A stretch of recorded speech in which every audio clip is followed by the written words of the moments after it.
bunu bize.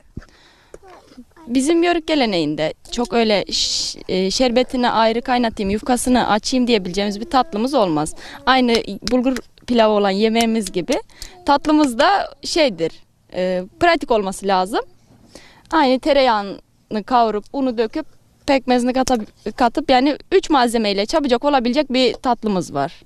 Tabii eve kadar, buraya kadar geldiniz, misafirimiz oldunuz. İkram etmeden de o tek tatlımız olan un helvasını da ikram etmeden de gitmeyin. Yapabilirsek un helvasını kavurup yiyelim hep birlikte. Evet. Keçi sütünden elde ettiğimiz tereyağı. Tereyağını nasıl elde ediyorsunuz, saf tereyağını?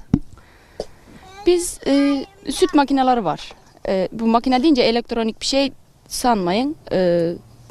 Böyle birkaç demir parça. Elle falan çekiliyor değil mi benim bildiğim? Kolla çevirdiğimiz yani diyeceğim birkaç demir malzemesi var. Onları yerleştiriyoruz. Sonra iş yine bize